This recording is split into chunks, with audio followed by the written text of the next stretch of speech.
Alright, so my computer keeps freezing on me when I'm doing this video. It's probably done it 5 times.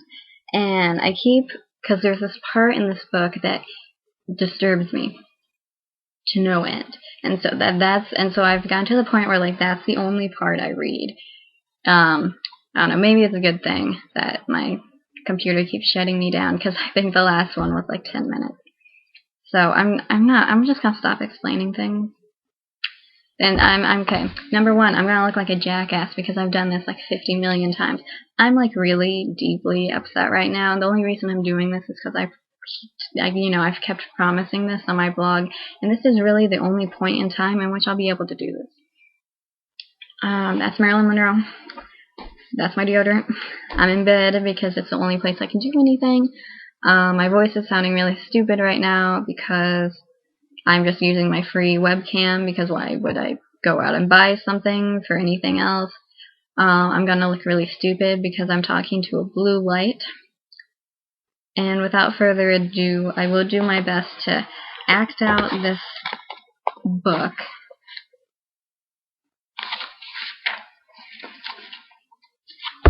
And there's basically only 2 parts I really rant about in this section, the last being obviously the most big deal to me. But yeah, I'll just start reading.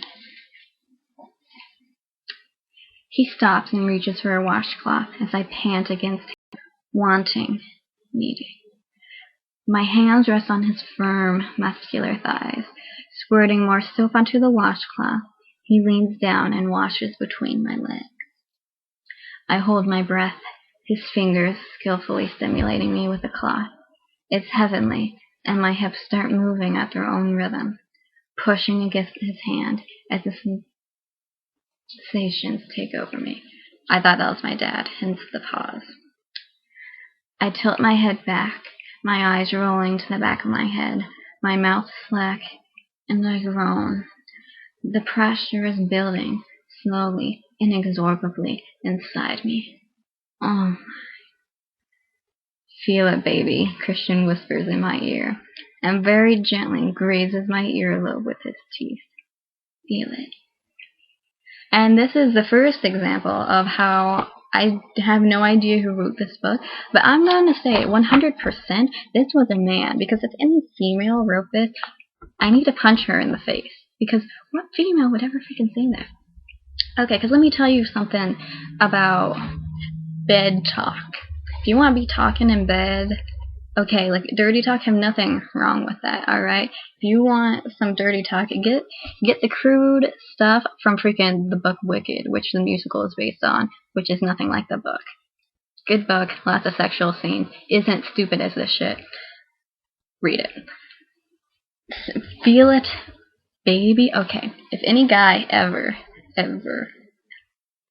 says this to me in a serious manner in the bedroom, he's getting kicked to the curb. Feel it, baby.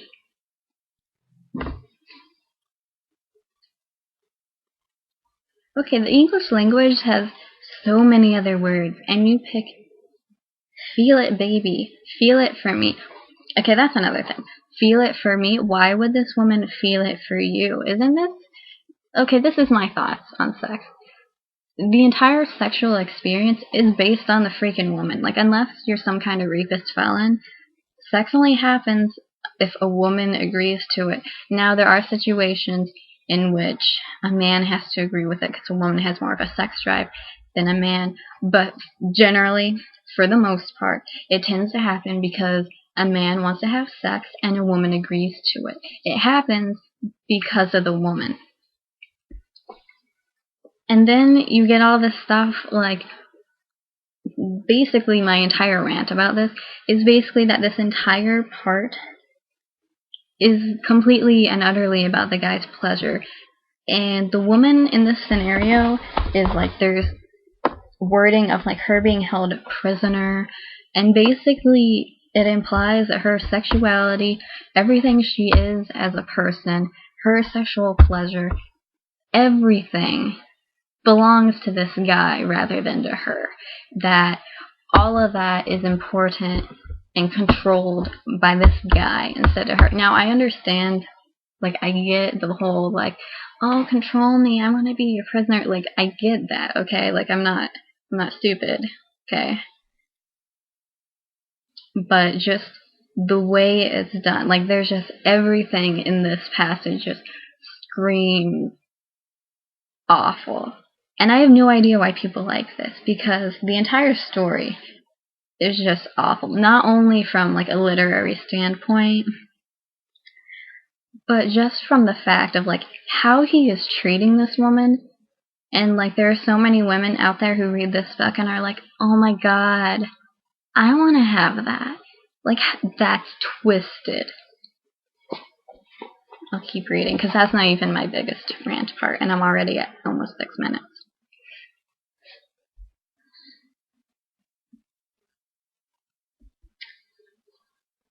My legs are pinioned by his to the side of the bath, holding me prisoner, giving him easy access to this most private part of my body. Oh, please, I whisper. I try to stiffen my legs as his body goes rigid. My body goes rigid. I'm in a sexual thrall to this man, and he doesn't let me move.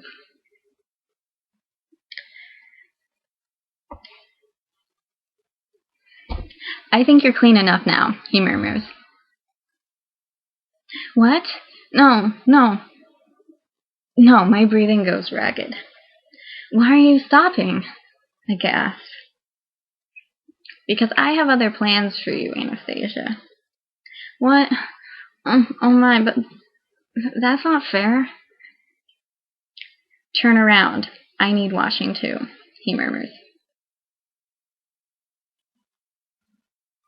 Oh, I turn to face him. I'm shocked to find he has his erection firmly in his grasp. My mouth drops open. Wait for it. I want you to become well acquainted on a first-name basis, if you will, with my most favorite and most cherished part of my body. I'm very attached to this. I don't know, honestly, I guess if that wasn't a real scenario, that's not really that bad. But just the culmination of all of this, basically this plus what's about to happen, is what I have an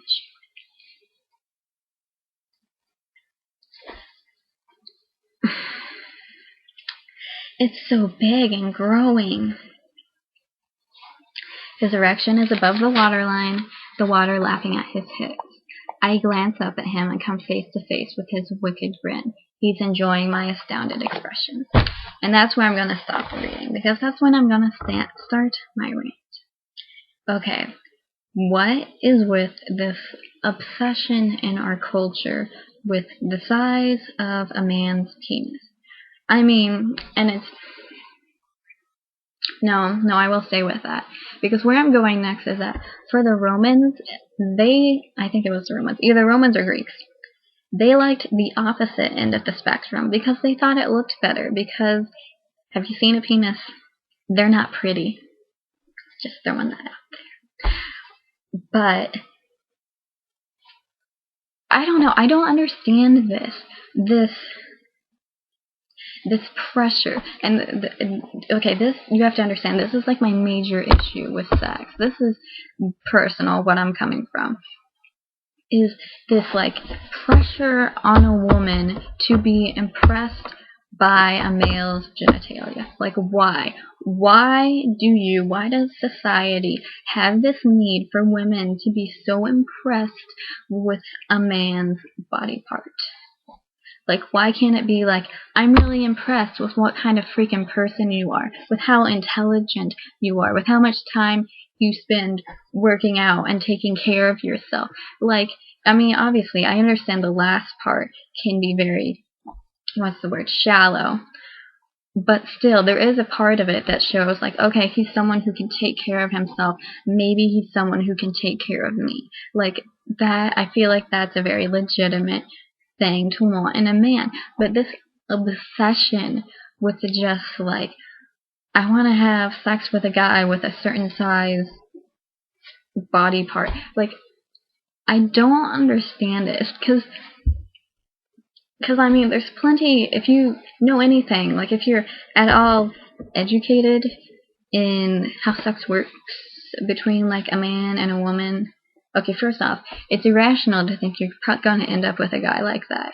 Especially a guy like that who's going to be a good guy, who's not going to cheat on you, who's, what am I trying to say here, who's intelligent, who's generally attractive. Like, that's probably not going to happen. But there's this obsession with it. Like, people would rather have that than all these other things in a man. And so, I am a feminist, by the way. I don't hate men. And this is one, I mean, there's more issues with feminism, in my opinion, and women needing to get rights. But this is one way in which men are objectified. And I'll be completely honest with that. And it bothers me to no end, because it's an objectification of a man by society, which then gives pressures to a man, which is then given to a woman. Because a woman is then felt this pressure to be like, okay, I need to get status so I can have, you know, I need a man with this size body part so I can get status, so I can talk about it with my friends and be like, oh, this is what kind of relationship I have. This is what I have. What do you have?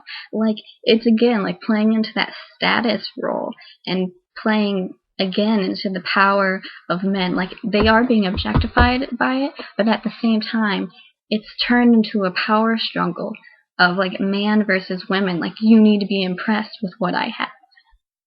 Like, you need, I don't know, I'm just so bothered by that, because, you know, I play it off in my mind, like, what would happen if I was ever with a guy, because I feel like it's every single scenario. It's always like he takes off his pants and then just stands there and is like, look at what I got, aren't you impressed?